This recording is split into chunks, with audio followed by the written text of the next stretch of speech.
कल का जो सर ये बाड़मेर जैसलमेर बालोतर संसदीय क्षेत्र का पार्ट तो नहीं है, लेकिन पोखरण में जो कुछ हुआ जैसलमेर ज़िले में, आपके पड़ोस के ज़िले में, उसको लेकर क्या कहना चाहेंगे? ये पूरा घटनाक्रम है, उसको लेकर आपकी क्या राय है? कोई भी हो जो घटना हुई वो दुर्भाग्यपूर्ण घटना है, और सबसे पहले अगर निंदा करने में वालों ने था तो मैंने उसका ट्वीट करके निंदा की। ऐसे कुछ तत्व होते हैं, किसी जाति धर्म या विशेष ऐसा कोई नहीं होता, लेकिन ऐसी विकृत मानसिकता के लोग होते हैं जो ऐसा छोटा मोटा कोई काम कर लेते हैं, उसको बाद में ऐसा नहीं सोचते कि इतना काम करने के बाद में आम समाज पे, आम लोगों पे क्या भावना में क्या फ़र्क पड़ेगा और यहाँ का जो भाईचारा है उसको कितना नुकसान होगा, ऐसा नहीं सोचते हैं। जो काम करते हैं गलत है, और इसकी जितनी कड़ी भर्त्सना की जाए, कितनी निंदा की जाए, उतनी कम। प्रशासन ने उसकी घटनाक्रम के बाद कब्रिस्तान को टारगेट किया और बताया जा रहा है कि अतिक्रमण हटाने के नाम पर 4 दीवार तोड़ी। अल्पसंख्यक वर्ग इससे काफ़ी खफा है, दुखी है। देखिए, कोई भी मामला बनता है, मैं इसमें एक बात और जोड़ना चाहता हूँ। कल उन्होंने वहाँ जो सम्मेलन बुलाया, उस सम्मेलन को उन्होंने विशेष जाति या विशेष धर्म के नाम से बुलाया। उसमें सर्व समाज को बुलाते तो हमारा भी मन था हम वहाँ जाकर के धरने में शामिल होते और उसमें इनका जो हमसे हो सकते सहयोग करते, उस बात की हम निंदा भी करते। लेकिन उन्होंने विशेष वर्ग के लिए, विशेष धर्म के लिए उन्होंने सम्मेलन बुलाया, और सम्मेलन बुला करके उसमें भी ऐसे सभी लोग अच्छे होते हैं, ऐसा भी नहीं है। कई लोग ऐसे उसमें गड़बड़ होते हैं जिन्होंने जा करके कब्रिस्तान हो, चाहे शमशान हो, चाहे कोई भी ऐसी जगह हो, जो बेचारे संसार छोड़ के चले गए, उनकी आत्माएं पता नहीं कहाँ हैं।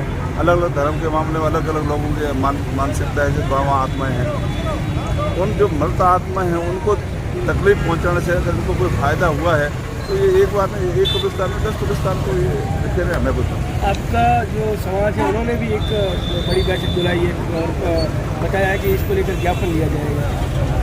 ये पता नहीं भारतवर्ष को और ये पश्चिमी राजस्थान को थोड़ी नज़र लग रही है। कानून को ये कुछ लोग मानते नहीं, और मैं आपके माध्यम से आपके लोग जो अपने मीडिया के साथी उनको भी कहना चाहता हूँ, पीला पंजा ऐसे कर उनको इतना फेमस कर दिया। पीला पंजा लेकर के कोई भी उसमें आदमी हो तैयार हो जाता है, फिर उसके खिलाफ प्रशासन कोई कार्रवाई नहीं करता, ये ठीक नहीं होता। हर चीज़ का प्रोसीजर होता है, जिसने गलती की वो गिरफ्तार होना चाहिए। और भारत में गो हत्या के लिए कानून बनाने की मांग बार बार हो रही है, तो भाजपा के लोगों ने ही सबसे पहले इसका विरोध किया। आपको याद होगा उसने शब्द एक यूज किया था, बीफ। माननीय मंत्री है भारत सरकार में, उन्होंने कहा मैं खुद इसका सेवन करता हूँ, इसलिए चुप हो गए। तो कड़ा कानून बनाना चाहिए, सख्त कानून हो, उसके तहत ऐसा अगर कुछ करते करता है तो उस पर सख्त कार्रवाई होनी चाहिए, कानून के दायरे में रहकर।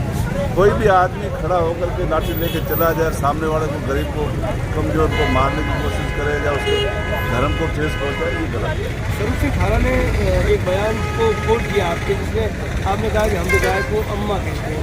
आप इस तरह के बयानों को क्या मानते हैं? क्या ये सबके लिए ठीक है? स्वरूप सिंह जी को मैंने मेरे दोस्त होने के नाते एक बार क्यों बोल दिया, क्योंकि हम साथ पढ़े तुकार से हम कोई किसी को बुरा नहीं मानते। कल वो बोल रहे थे, उससे पहले वो शब्द बोले हैं, मेरे शब्दों को उसने सबसे ज़्यादा अश्लील शब्द। मैं इतना ज़्यादा पढ़ा लिखा नहीं हूँ, लेकिन BA तक तो मैंने रेगुलर पढ़ाई की और MA भी कर रखी है, तो इतना मैं भी समझता हूँ अश्लील क्या होता है, और वो खुद कौन सी भाषा का यूज करते हैं, खुद को भी सोचना चाहिए। कल के बयान को किस तरीके से कह रहा हूँ, अब वो मानसिक रूप से पता नहीं क्या हो गया, उनसे उनको कोई फायदा होता है तो एक बार नहीं 50 बार नाम ले, क्या फर्क है? आपको ऐसा लग रहा है कि इन दिनों आप स्वरूप सिंह जी के आपके उस 2 के बयान के बाद टारगेट में? 2 के बयान से मैं टारगेट नहीं हूँ।